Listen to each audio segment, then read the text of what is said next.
Hi everyone and welcome to another video here on my channel. Today I'm going to be showing you how to draw flowers in 5 simple steps. So what you'll need is a compass, a pencil and some coloured pencils or watercolour pencils. I'm using watercolour pencils and I'm going to be drawing a Gerbera flower. They come in lots of different colours, so you don't have to just do a pink flower. That's what I'm going to be doing. You can do whatever colour you choose. So what you first want to do is measure a gap that is 1 centimetre and draw the circle.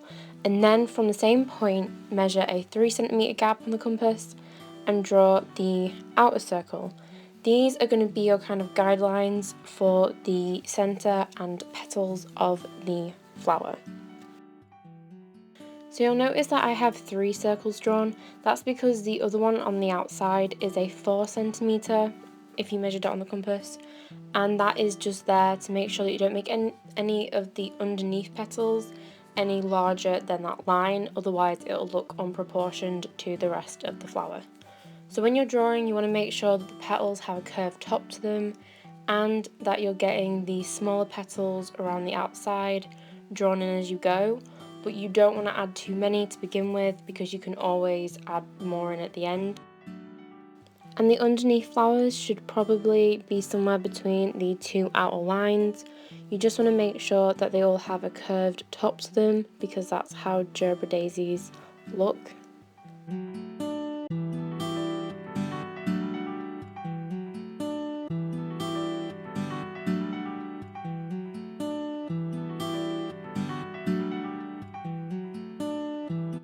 So the next step is the stem and leaves, and what you want to do is draw from the point that you used the compass on and go straight down and make a straight line. Then working from the outer circle, go straight down to the end of the straight line depending on how long you want your stem to be, and this will be the kind of guideline for the stem, and the outer lines are going to be the guidelines for the leaves, so you make sure that they're not unproportioned to the flower itself.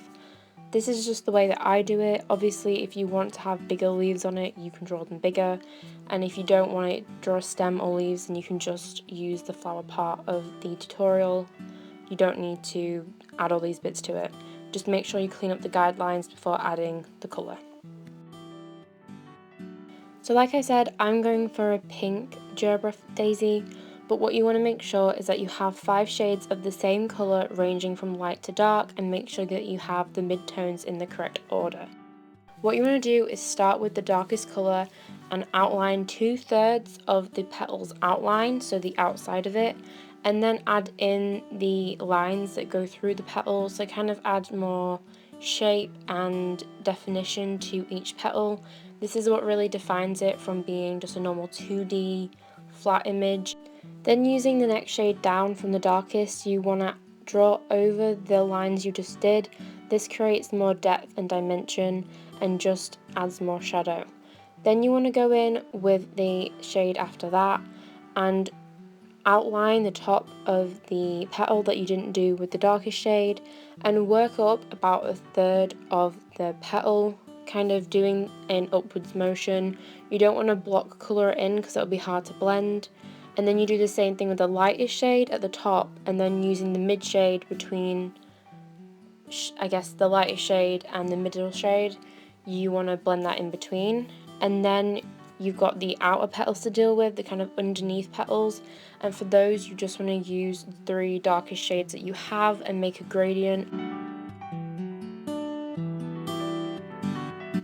For the centre, you want to use a warm toned brown, and you also want to use a kind of dark toned colour that has the undertones of the colour that you decided to draw your daisy, your Gerbera daisy. And obviously for me, I went for a pink one, so I picked a dark purple that had a lot of pink undertones. You want to go in with the brown first and kind of shade in the whole circle, but create 2 kind of deepened lines around the thing. It doesn't really matter how close together these circles are or how far apart they are, just as long as you have 2. Again, it just adds more depth. Then using the colour, you want to work from the centre outwards and then just blend and make sure the whole entire centre is covered. For the stem and leaves, you want to use at least 4 different shades of green, and you want to work kind of similar how you did the petals. You want to start with the darkest colour and outline it and add in some deeper shading, and then you want to go in with the next colour and kind of create a gradient effect and go over the outlined lines, especially on the leaves, because that again creates more of a dimension to them instead of them just being a flat 2D image.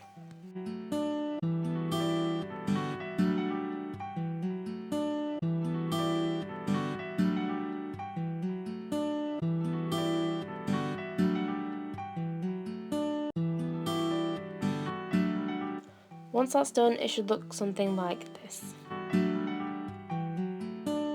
Now, if you use colour pencils, you don't need to do this, but if you use watercolour pencils, then you'll need to water wash out the colours. I prefer using watercolour pencils. So this step is another one that can kind of be varied.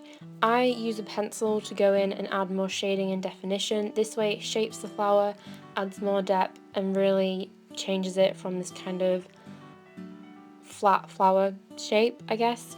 You can go in with any type of pencil. I prefer to go in with a softer lead, like a 4B, because it comes out a lot darker, and I personally have good pencil control, I think, to be able to create the gradients. You can also go in with fine liners, but I would suggest using a really thin one if you do this, otherwise it's going to be difficult to get the definition you want.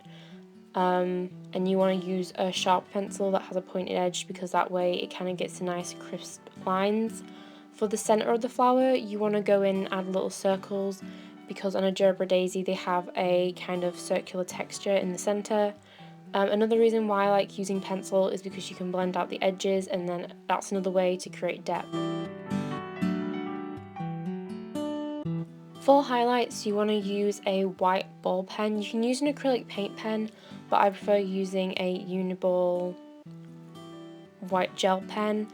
You want to just kind of add the highlights to the petals in lines or little dots, and you want to stipple onto the middle and the outer part of the centre of the flower to create the highlights for the centre. Again, that adds texture, more depth, changes the flower from a flat looking flower to a more 3D effect.